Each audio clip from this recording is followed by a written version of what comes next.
किसी गांव में बांस का बना एक बहुत ही पुराना झोपड़ा था। गांव वालों का कहना था कि उस झोपड़े में भूत और चुड़ैल रहते हैं, क्योंकि हर रोज रात को उस झोपड़े में से किसी न किसी के रोने की आवाज़ सुनाई पड़ती थी।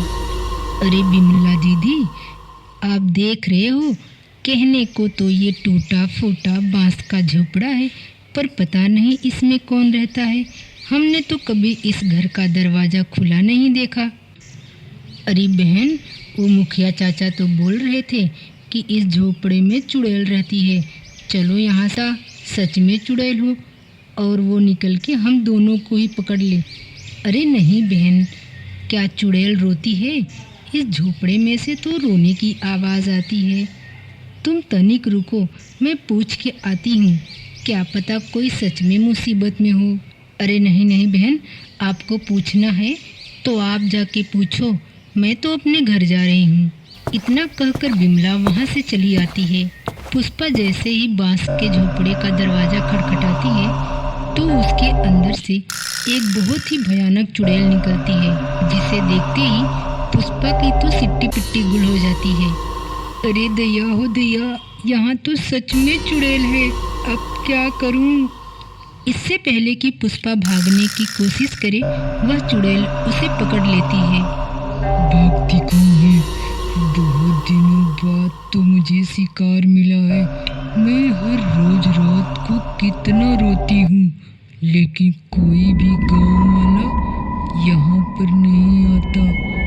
अब तू आ गई है तो मैं तुझे कैसे छोड़ दूँ? इतना कहकर चुड़ैल पुष्पा को मार कर खा जाती है। दूसरे दिन पुष्पा की लाश उस झोपड़े के पीछे मिलती है। अरे मैंने तो पुष्पा को बोला था मत जाओ उस झोपड़े में, लेकिन नहीं, उसने मेरी बात नहीं सुनी और चली गई झोपड़े में। देखो, चुड़ैल उसको मार कर खा गई। सही कह रही हो बहन, अब तो हमें भी यकीन हो गया है कि जरूर इस झोपड़े में भूत और चुड़ैल ही रहते हैं। हम तो कभी नहीं जाएंगे इस झोपड़े में। इतना कहकर सभी वहां से चले जाते हैं। उसी गांव में एक शोभा नाम की बूढ़ी अम्मा रहती थी, जिसका बेटा शहर से घूमने के लिए गांव आया था। रात होते ही हर रोज की तरह उस झोपड़े में से रोने की आवाज़ सुनाई पड़ती है। तभी बूढ़ी अम्मा का बेटा कहता है, अरे इतनी रात को ये रोने धोने की आवाज़ कहाँ से सुनाई पड़ रही है?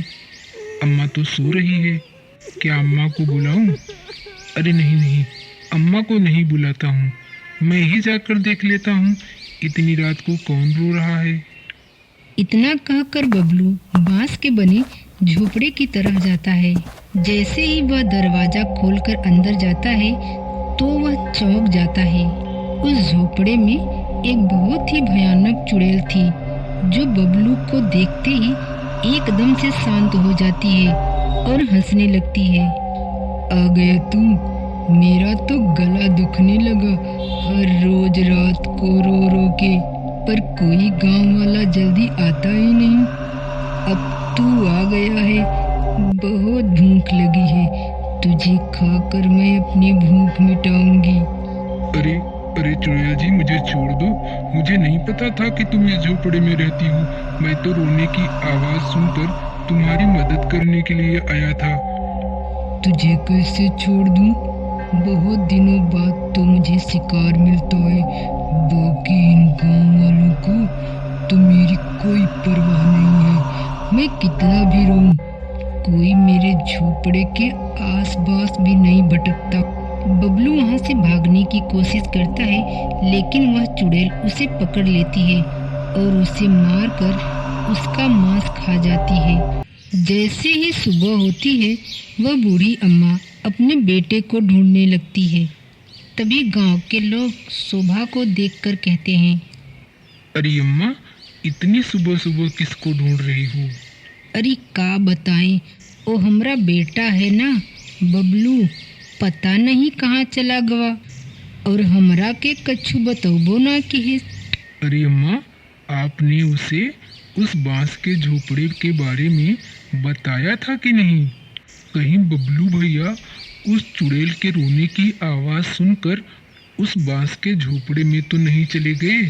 बूढ़ी अम्मा जल्दी से भागकर उस झोपड़े के पास जाती हैं, लेकिन उसका दरवाजा तो पहले के जैसे ही बंद था। वह रोते हुए वापस आ जाती हैं। दूसरे दिन रात होते ही वह चुड़ैल बबलू की आवाज़ में अपनी माँ को बुलाने लगता है। बूढ़ी अम्मा घर के बाहर ही बैठी थी। अपने बेटे की आवाज़ सुनकर वह दौड़ती हुई उस झोपड़े में पहुँचती हैं, तो देखती हैं कि वह चुड़ैल बबलू की आवाज़ निकाल रही थी।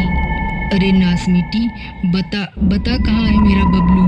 बूढ़ी अम्मा के इतना बोलते ही वह चुड़ैल उसकी गर्दन मरोड़कर उसे मार देती है और उसका खून पीकर उसे झोपड़े के बाहर फेंक देती है। तभी सुबह होते ही गांव वाले आपस में बातें करते हैं। अरे भैया, हम लोगों को कुछ न कुछ तो करना पड़ेगा, नहीं तो ये बांस में रहने वाली चुड़ैल एक दिन हमको भी मार कर खा जाएगी। हो ना हो, यह सब काम उस चुड़ैल का ही है। वह दिन में तो बाहर निकलती नहीं और रात भर रो रो के हमारी नींद खराब कर देती है और जो भी मिला उसे मार कर खा जाती है।